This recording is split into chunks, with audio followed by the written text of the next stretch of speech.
The city's homeless problem, however, is worse now than ever, according to a new report which says that nearly 115,000 people went homeless last year, including nearly 40,000 children. Coalition for the Homeless Workers lay the blame squarely at the feet of Mayor Michael Bloomberg.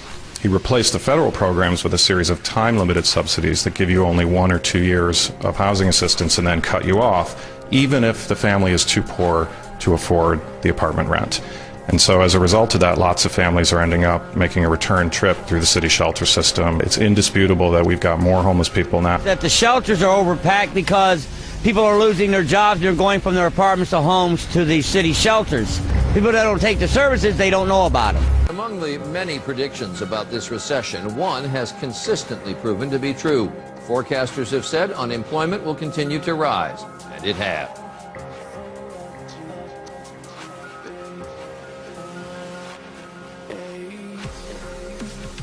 Today, the government reported another 467,000 jobs lost in June, taking unemployment to 9.5%, and that's the highest level in more than a quarter century.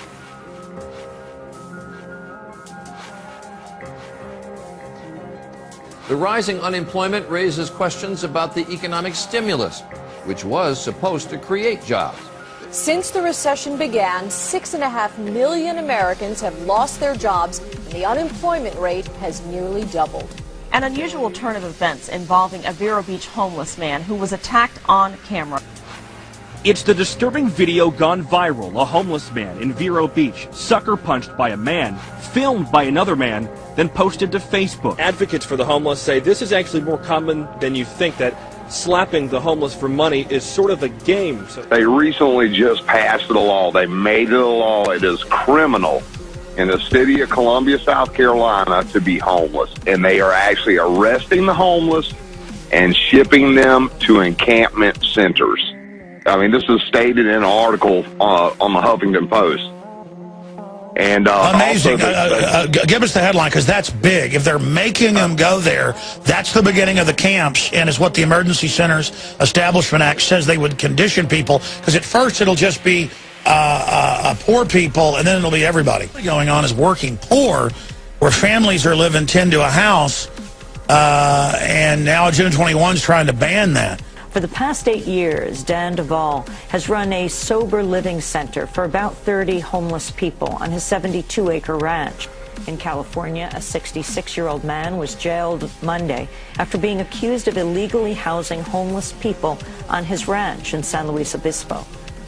Would you like to see all the executive orders that have been put into place to take over our nation, to have complete control over us, to take away our rights, round us up, and put us where they want us? Here we go.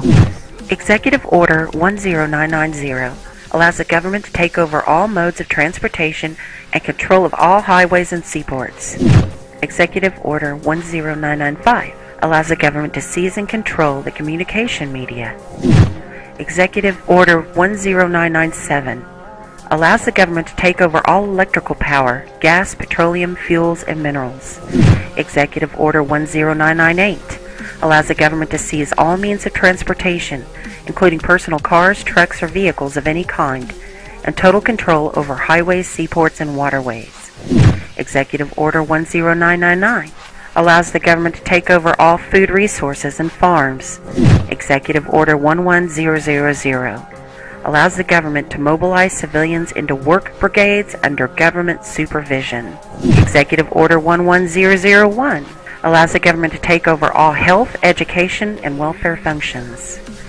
Executive Order 11002 designates the Postmaster General to operate a national registration of all persons. Executive Order 11003 allows the government to take over all airports and aircraft, including commercial aircraft. Executive Order 11004 allows a housing and finance authority to relocate communities, build new housing with public funds, designate areas to be abandoned, and establish new locations for populations. Executive Order 11005 allows the government to take over railroads, inland waterways, and public storage facilities. Executive Order 11051 specifies the responsibility of the Office of Emergency Planning and gives authorization to put all executive orders into effect in times of increased international tensions and economic or financial crisis. Executive Order 11310 grants authority to the Department of Justice to enforce the plans set out in executive orders, to institute industrial support, to establish judicial and legislative liaison to control all aliens, to operate penal and correctional institutions, and to advise and assist the President. Executive Order 11049 assigns emergency preparedness function to federal department and agencies, consolidating 21 operative executive orders issued over a 15-year period. Executive Order 11921 allows the Federal Emergency Preparedness Agency to develop plans to establish control over the mechanisms of production and distribution of energy sources, wages, salaries, credit, and the flow of money in U.S. financial institution in any undefined national emergency. It also provides that when a state of emergency is declared by the President, Congress cannot review the action for 6 months. The Federal Emergency Management Agency has broad powers in every aspect of the nation. General Frank Salzito, chief of FEMA's Civil Security Division, stated in a 1983 conference that he saw FEMA's role as a new frontier in the protection of individual and governmental leaders from assassination and of civil and military installations, from sabotage and or attack, as well as prevention of dissident groups from gaining access to U.S. opinion or a global audience in times of crisis. FEMA's powers were consolidated by President Carter to incorporate the National Security Act of 1947 that allows for strategic relocation of industries, services, government, and other essential economic activities, and to rationalize the requirements for manpower, resources, and production facilities. The 1950 Defense Production Act gives the President sweeping powers over all aspects of the economy. The Act of August 29, 1916 authorizes the security of the Army in time of war to take possession of any transportation system from transporting troops, material, or any other purpose related to the emergency. The International Emergency Economic Powers Act enables the President to seize the property of a foreign country or national. These powers were transferred to FEMA in a sweeping consolidation in 1979. There you have it. Everything is set into place. They've begun throwing the poor, the homeless, into the prison camps, the FEMA camps.